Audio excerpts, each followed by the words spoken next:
Now, Gabby!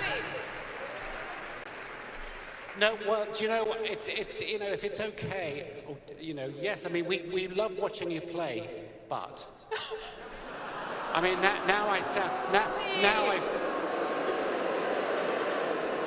oh, give over. Elena Gabriela Rousset. I'll play. Gabby!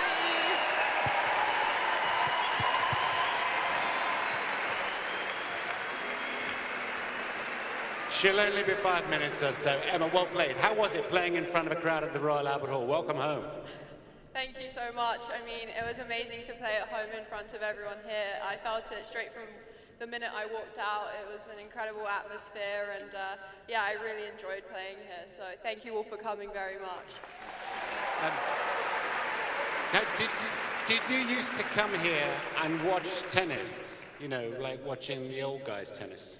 Yeah, it's funny, when I was maybe 6 years old, I was up there. I couldn't see the ball or the players because it was like this big, but I came and watched, and my dad took me here to watch the singles matches, but all I wanted to see was Barami hold 5 balls in his hand. So it's really cool. Yesterday I got the opportunity to hit with him, so yeah, it's pretty surreal that I get to play on the same courts that I once watched growing up. Well, Mansour is coming up in a few minutes' time. We're looking forward to it. Listen, how was your holiday, by the way? Yeah, it was really good, actually. 6 days, I just completely switched off, and I started my pre-season this week on Tuesday, but yeah, I've been doing a lot of fitness and not so much tennis, so I was a bit nervous coming out to play in front of everyone here. It didn't look nervous. You look completely in control of it. I'm glad that you had a nice holiday. It's been quite a year, hasn't it? Do you remember what you were doing this time last year? Yeah, it is pretty surreal. I mean, I remember my birthday last year. I was at home. I think it was one of the lockdowns, or if not, I was just at home. I wasn't playing, and it's pretty amazing how everything changed in 1 year. So it just shows, like, you keep plugging away at your own work and not looking around and staying focused, and anything can happen. And what are the plans now? How long does the training block last for? So right now I'm doing a pre-season and working hard on my fitness. As you can tell, I need to work on my sprints to the net as I was getting drop shotted. But yeah, so I'm doing that, and then I'm heading out to the Middle East to finish my pre-season, and then on Christmas out there and flying to Australia from there on the 27th. So that's the next goal, is the Australian Open. Your strike rate in Grand Slam championships is quite good.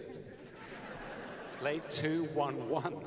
It's absolutely, and the other one was 4th round at Wimbledon. It's been a surreal time. What has been the most surreal moment that you've had? In the Grand Slam? Or? Yeah, just off the court, on the court, anything, because your life has changed so much. I think that the moment I landed the ace on match point is probably the best moment of my life, because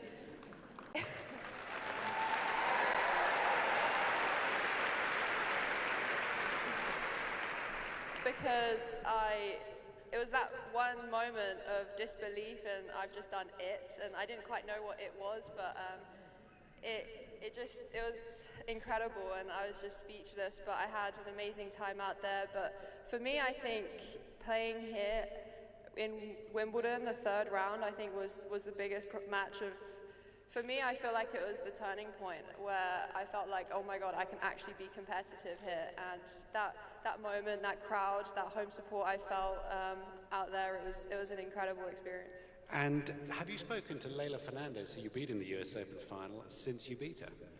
We saw each other in America, and after the match, actually, we saw each other in the changing rooms, and yeah, she was very friendly, so very great opponent, and it was an incredibly tough match. So for her to be having a conversation after losing such a tough match like that, I thought was really big of her, and yeah, I really respect her.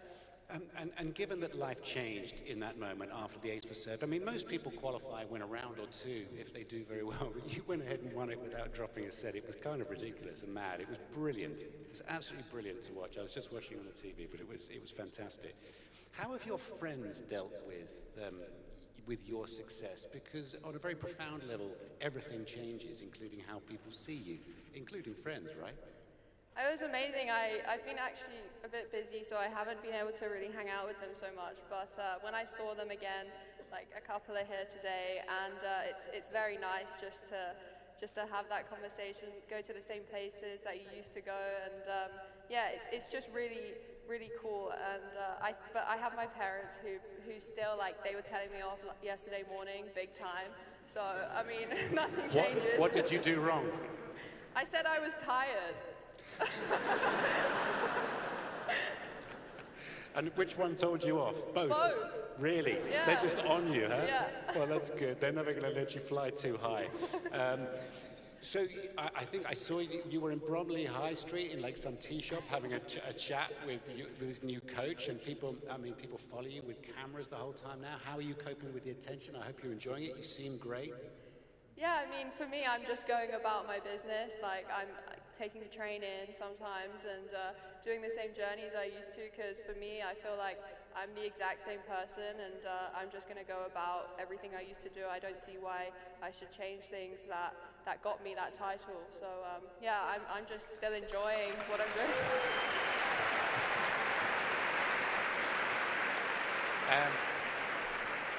Clearly, you're very comfortable with the microphone in your hand. Have you prepared a speech for when you win BBC Sports Personality?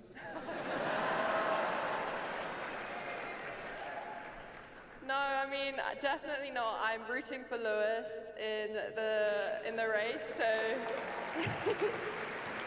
That's another one you've spoken to, isn't it? Yeah, I mean, he's been such a good, like, role model for me in terms of, you know, just helping me out and through these next stages. So he's a really cool person, and yeah, it's very close right now in the race, 8 points. So we'll see. 8 points in the sports personality race, or F1. Are you you're not monitoring the votes, are you? Well, there are so many exciting things ahead. Sorry, are you here for Christmas or are you away? Oh no, you're going to head away. The very best of luck in what's the next year? 2022. It all goes so fast, doesn't it? It seems to sort of lose track. What are your expectations, lastly, for next year? Yeah, of course. I mean, for me, my expectations of myself are just to keep improving, and I want to look back at the end of the year and see that I made gains in any sort of area, and I know that for me it's going to take a lot of patience to get to where I want to be and smooth out that consistency. So I think that's probably the biggest goal, but it's just building like robustness physically, and it'll be my first calendar year on the tour, so it will be a cool experience to have and play a full schedule, and yeah, I'm just looking forward to learning, and I'm still quite young, so yeah, we'll learn and get better. Well, you're the youngest in the top 20, I think the only teenager. The very best of luck, Emma. We've enjoyed the run that's got you here so far and all your successes. We don't expect great success every time. Please enjoy yourself, and every ball that you hit may be a good one. It was wonderful to watch you today. Ladies and gentlemen, Emma Raducanu. Thank you so much.